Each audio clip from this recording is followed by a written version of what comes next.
ওই মাগরিবের আজান দিছে, কাজকর্ম বন্ধ করে নামাজটা গে পড়ে আয়ো।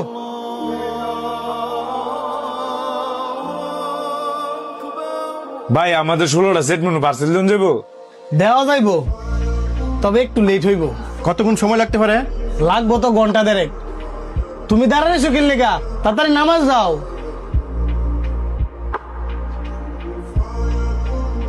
একটু তাড়াতাড়ি দেওয়া যায় না? তাড়াতাড়ি দেওয়ার তো সুযোগ নাই, আমি আপনাদেরকে সময়টা কমাই বলছি, কারণ আমার শেফ আপনাদের চোখের সামনেই নামাজে গেছে। ওই নামাজ থেকে আইসা পরে আপনাদের খাবারটা তৈরি করে দিতে হইব। ওরে ফোন দেন, বলেন আমাদের খাবারটা তৈরি করে দিয়ে পরে নামাজে যাইতো।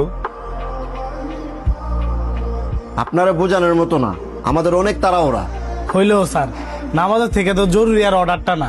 আর আমি আপনি হয়েছেন হিন্দু মানুষ, হ্যার চিন্তা করে লাভ আছে? হ্যার চিন্তা না কইরা আমার অর্ডারটা নিলেই তো আপনার দুইটা লাভ হইব।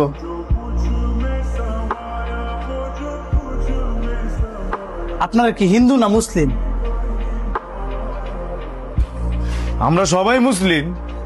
আপনারা মুসলমান হইয়া আপনাদের আরেকজন মুসলমান ভাই নামাজে গেছে, তারে কিভাবে বলতেছেন ফিরে আনতে? আরে আপনাদেরও তো উচিত সকল কাজ ফালায় এখন নামাজে যাওয়া। আমরা এখানে জ্ঞান শুনতে আসি নাই, খাবার নিতে আসছি। হ্যাঁ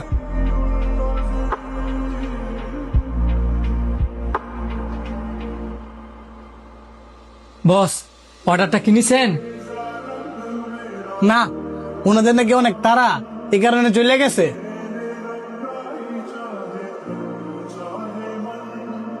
আমার নামাজের কারণে তো আপনার অনেকগুলা টেল লস হয়ে গেছে। হাত বুকা, তোমরা রিজিকের কথা বলো না, তেমন ওইটাও আমার রিজিকে ছিল না।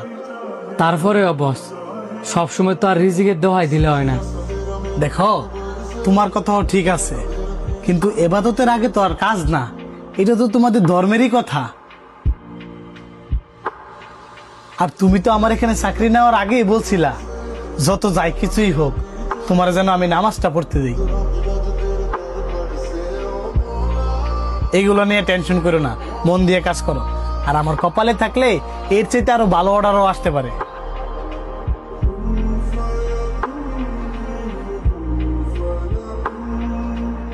ভাই, আপনার লোক কে আসছে? আমাদের অর্ডারটা কি একটু নিতে পারবেন?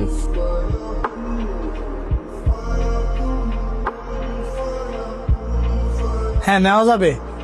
এই শান্ত, 16টা সেট মেনু রেডি করো।